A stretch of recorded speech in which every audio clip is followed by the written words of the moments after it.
Hello guys, टेकी के एक और नए वीडियो में आप सबका स्वागत है। मैं हूं अविनाश। आज के इस वीडियो में हम बात करेंगे कूलपैड की तरफ से लॉन्च होने वाले पहले 5G smartphone Coolpad cool 20 pro के बारे में। गाइस, लंबे टाइम बाद कूलपैड का नाम सुनने में आ रहा है। मुझे याद है कि इंडिया में लास्ट कूलपैड ने कूल 6 को लॉन्च किया था, जो कि एक बजट स्मार्टफोन था। उसके बाद से अभी तक इंडिया में इसके एक भी स्मार्टफोन लॉन्च नहीं किए गए। इनफैक्ट चाइना में भी इस दौरान इसके बहुत कम स्मार्टफोन लॉन्च हुए हैं। मुझे पता नहीं ऐसा क्यों, बट ये जो कंपनी है गाइस, खासकर इंडिया में जानी जाती है एंट्री लेवल और बजट स्मार्टफोन के लिए, काफी अच्छी वैल्यू ऑफ मनी प्रोवाइड करता है। फाइनली आज इसका पहला 5G smartphone Coolpad cool 20 pro China में लॉन्च हो चुका है। काफी अच्छे स्पेक्स के साथ लॉन्च किया गया है। इस वीडियो में हम इस फोन के सभी ऑफिशियल स्पेसिफिकेशंस और प्राइस के बारे में बात करेंगे। इसके साथ ही ये भी बात करेंगे कि ये फोन इंडिया में लॉन्च होगा या फिर नहीं, लॉन्च किया जाएगा तो किस प्राइस पे लॉन्च किया जाएगा और कब लॉन्च किया जाएगा। तो गाइस, वीडियो को लास्ट तक कंटिन्यू कीजिएगा। वीडियो अगर अच्छी लगती है तो लाइक कर सकते हैं, नहीं पसंद आती है डिसलाइक भी कर सकते हैं। और हाँ, इस तरह का कंटेंट अगर आप लोगों को अच्छा लगता है तब चैनल को सब्सक्राइब भी कर लीजिएगा।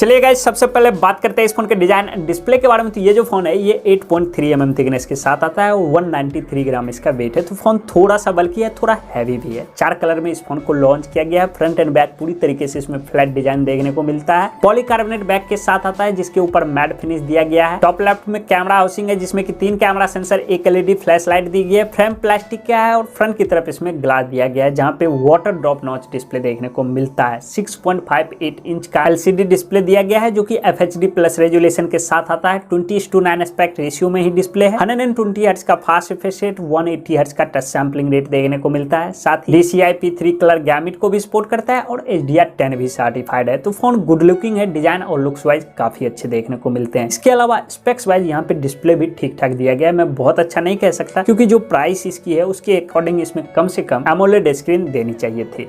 कैमरे के बारे में बात करें तो इसके rear side triple camera setup दिए गए हैं। इसमें 50+8+2 का कैमरा सेटअप देखने को मिलता है। प्राइमरी सेंसर इसमें 50 मेगापिक्सल के दिए गए हैं जो कि एक वाइड एंगल सेंसर है और ये सैमसंग का JN1 का सेंसर है। सेकेंडरी सेंसर इसमें 8 मेगापिक्सल के दिए गए हैं जो कि एक अल्ट्रा वाइड सेंसर है और थर्ड सेंसर इसमें 2 मेगापिक्सल के दिए गए हैं जो कि एक मैक्रो सेंसर है।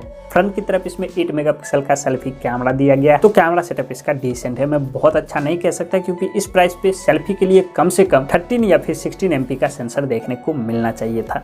लेकिन कैमरे में आपको अलग अलग तरह के कई सारे फीचर्स देखने को मिल जाएंगे और मैक्सिमम इस फोन के रियर कैमरे में 30 FPS पे 4K वीडियो रिकॉर्डिंग का ऑप्शन देखने को मिलता है। अब गाइस, अगर बात करते हैं इस फोन के बैटरी के बारे में तो यहाँ पे 4500 mAh की बैटरी दी गई है जो कि एक डिसेंट बैटरी है। इसके साथ ही 33 वोल्ट की फास्ट चार्जिंग का सपोर्ट भी दिया गया है। इन द बॉक्स 33 वोल्ट का चार्जर भी देखने को मिलता है। यहाँ पे Type-C port, NFC 3.5 mm jack, Wi-Fi 6, Bluetooth 5.2, side mounted fingerprint sensor and face unlock का सपोर्ट देखने को मिल जाता है। और सेंसर के बारे में बात करें तो ऑलमोस्ट सारे के सारे सेंसर भी इसमें दिए गए हैं। यहाँ पे गाइस, अगर इस फोन के मल्टीमीडिया एक्सपीरियंस के बारे में बात करें तो यहाँ पे डुअल स्टीरियो स्पीकर देखने को मिलते हैं जिसकी वजह से इस फोन में मल्टीमीडिया एक्सपीरियंस काफी अच्छा रहेगा। और 6GB 128GB and 8GB 128GB के सिर्फ 2 वेरिएंट में लॉन्च किए गए हैं। फिजिकल रैम के साथ साथ इसमें 5GB का वर्चुअल रैम भी दिया गया है और आउट ऑफ द बॉक्स ये फोन एंड्रॉइड 11 के ऊपर आता है। कूलपैड 2.0 के ऊपर रन करता है। चलिएगा, जब बात करते हैं इस फोन के परफॉर्मेंस के बारे में, प्रोसेसर के बारे में, तो यहाँ पे MediaTek Dimensity 900 का चिपसेट दिया गया है जो कि मिड प्रीमियम कैटेगरी का चिपसेट है। काफी पावरफुल चिपसेट है। 2.4 GHz की क्लॉक स्पीड पे ये चिपसेट रन करता है और 6 नैनोमीटर फैब्रिकेशन प्रोसेस पे चिपसेट बना है। तो ये काफी एनर्जी एफिशिएंसी है, मतलब इस फोन में एनर्जी एफिशिएंसी, बैटरी एफिशिएंसी अच्छी मिलेगी। हीटिंग का इश्यूज कम देखने को मिलेगा। गेमिंग ग्राफिक्स से रिलेटेड परफॉर्मेंस के बारे में बात करें तो ये जो चिपसेट है इसमें ARM Mali G68 GPU का इस्तेमाल किया गया है जो कि तगड़ी परफॉर्मेंस निकाल के देता है। तो फोन में परफॉर्मेंस जो मिलेगा, गेमिंग एक्सपीरियंस जो रहेगा वो काफी अच्छा रहेगा। और यहाँ पे LPDDR4X RAM UFS 2.1 का स्टोरेज टाइप भी दिया गया है। तो रीड एंड राइट स्पीड भी इसमें ठीक ठाक मिल जाएगी। तो गाइस, यही थे इस फोन के सभी ऑफिशियल स्पेसिफिकेशन। चलिए गाइस, जब बात करते हैं इस फोन के प्राइस के बारे में तो 2 ऑप्शन में लॉन्च किए गए हैं, 6GB 128GB and 8GB 128GB।